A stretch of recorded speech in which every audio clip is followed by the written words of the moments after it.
Hey everyone, if you've been to the channel before, you may have noticed a change in scenery, and that's because I am showing off today my fancy new isolation booth, which I have been putting together over the last couple months, and it's finally ready, and I'm pretty pleased with the way it turned out.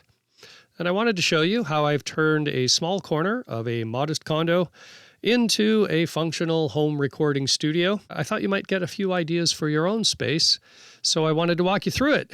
Before we get into some of the features, I have to mention a few of the problems I was dealing with. One of them is that I live in an apartment, as I mentioned, and I have noise coming at me from all sides.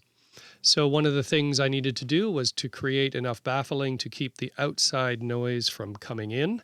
I'm not an audio engineer by any stretch. I have no idea if the interior of this is as good as it could be. But with my modest budget and knowledge, I did the best that I could. Another problem I'm dealing with is that I need to get it out when I decide to move. So it needs to come apart, and this one does. Each wall can be separated and carried out on its own, so it couldn't be attached to any walls or anything like that. And a third problem I deal with is that I do all my recording myself, so I needed it to be functional with only one person pressing all the buttons and doing everything like that. So I'll show you how I dealt with that issue. Anyway, let's get into some of the things I included here. Let's just pivot over here and I'll show you the construction that I came up with. Best I could do on my budget and knowledge. But I've got my Ikea shelves here that I used for the framing. I've got a heavy blanket here for baffling on the outside. And then I have some soundproof panels lining all the walls on the inside, and I found some trim here to keep it protected and looking like a room. On the floor, I have a heavy rubber matting, like from a gym, which I found, which fit perfectly, by the way, and that seems to be doing a good job of keeping any frequencies coming up through the floor, traveling through the mic stands. And overall, for the few times I've tried it, it seems to be pretty silent, which is good. Okay, and as you see, I added a few extra accoutrements, some features here. I've got this bar here just to hold an iPad for lyrics and notes and whatnot, or a light if the needs be, and a little bit of mood lighting because, you got to get in the mood. The solution to a lot of problems is a good workflow. And when I'm recording by myself, it's obviously very disruptive to get up and push buttons and do all of that and set things up. So I have it set up like this. Usually when I'm doing vocals, I can control it from inside the room. And then I have one more feature on this ISO booth, which is the drop-down door with a window.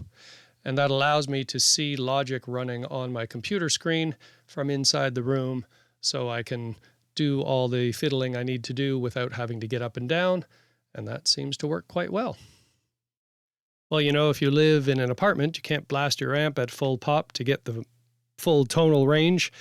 Your neighbors will complain and your family will disown you. You can go straight into your interface if you like, or you can use a setup like this. I have my trusty Traynor YCV 50 tube amp, and then I have the 2 Notes Captor 8, which takes the load from the amp head, and that goes straight into the interface for silent recording, but natural electric guitar sound. You can also do this with your bass. Well, needless to say, anything I fit in the ISO booth, I can record with just a couple of condenser mics. I can do most acoustic things. For everything else, I do that in the can, meaning using MIDI straight into the DAW, and that covers everything I need to put a song together. Well, thank you for indulging me as I walked you through all of that. I hope you picked up some tips and pointers if you are planning to set up your own home recording situation. Feel free to ask me any questions about anything I may have missed in the comments below, and I will get back to you. Do all the usual liking and subscribing, please. I always appreciate that as I'm trying to grow the channel, and stay tuned for more videos coming down the pipe. We'll see you next time.